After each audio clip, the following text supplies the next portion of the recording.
Ashabul Kahfi, 7 pemuda yang tertidur di dalam gua selama 309 tahun lamanya. Dahulu kala hidup seorang raja zalim dan musyrik. Ia memaksa seluruh rakyatnya untuk menyembah berhala, dan orang-orang yang menolaknya akan disiksa dan dibunuh oleh raja tersebut. Di tengah-tengah kemusyrikan dan kezaliman tersebut, masih terdapat segelintir orang yang tetap beriman kepada Allah. Di antara mereka adalah Ashabul Kahfi, 7 pemuda yang tetap beriman dan senantiasa berbuat kebaikan.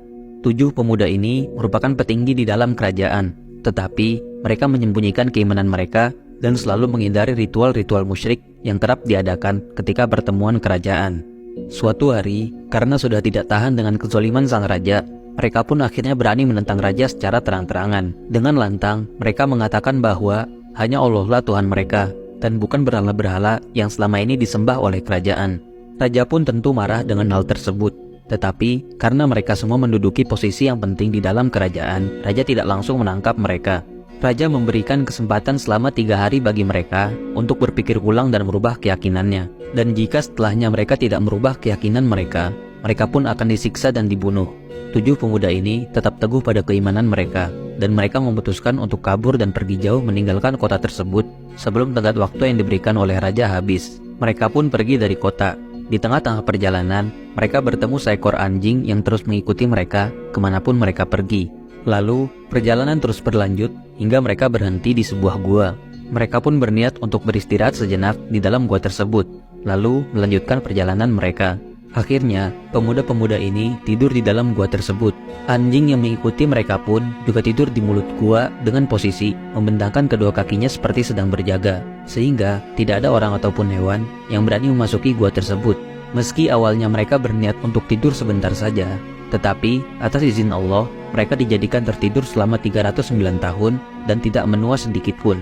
Mereka semua tidak mengetahui bahwa zaman telah berganti beberapa generasi. Lalu, Allah pun membangunkan mereka dari tidurnya.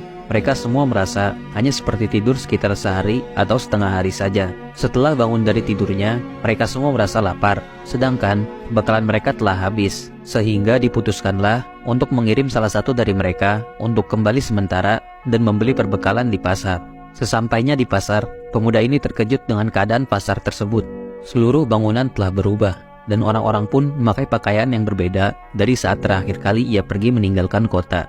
Ia pun kemudian membeli perbekalan dan membayarnya dengan uang perak yang ia miliki. Pedagang pun heran, karena uang tersebut sudah kuno sekali dan tidak bisa digunakan di zaman itu. Dan karena tampak mencurigakan, pemuda ini pun dibawa ke hadapan raja yang saat itu juga sudah berganti kepemimpinan. Raja yang memimpin saat ini telah beriman kepada Allah dan berlaku adil. Lalu, sang raja pun mendengarkan kesaksian pemuda ini, dan ia pun benar-benar terkejut dan bahagia. Karena apa yang disampaikan pemuda ini sesuai dengan apa yang pernah disampaikan oleh Nabi Isa, di mana terdapat 7 pemuda beriman yang kabur dari pemimpin zalim. Kemudian, mereka ditidurkan dan disembunyikan dalam waktu yang sangat lama, dan suatu hari mereka akan dibangkitkan kembali. Raja juga menjelaskan bahwa mereka telah tertidur selama 309 tahun, dan seluruh penduduk kota telah beriman kepada Allah. Lalu, raja meminta kepada pemuda ini untuk menunjukkan di mana kawan-kawannya berada. Akhirnya, pemuda ini membawa raja dan pasukannya ke gua tempat ia tidur. Tetapi, pemuda ini meminta mereka untuk berada agak jauh dari gua, karena ia khawatir kawan-kawannya akan mengira bahwa ia sedang ditangkap oleh raja zalim yang dulu. Ia pun masuk ke dalam gua dan segera memberitahukan kawan-kawannya tentang kondisi yang sebenarnya terjadi. Mereka semua pun takjub dengan kebesaran Allah yang terjadi. Mereka juga bahagia mendengar bahwa semua penduduk telah beriman dan dipimpin oleh raja yang adil. Tetapi, akhirnya mereka semua bersepakat untuk berdoa agar nyawa mereka dicabut dan jasad mereka disembunyikan oleh Allah. Mereka khawatir sosok dan jasad mereka akan diagungkan karena keajaiban yang terjadi, sehingga bisa memicu kemusyrikan yang baru. Dan Allah pun mengabulkan doa mereka. Mereka semua pun syahid di dalam gua, dan seketika, secara ajaib, pintu gua perlahan-lahan menghilang dengan sendirinya.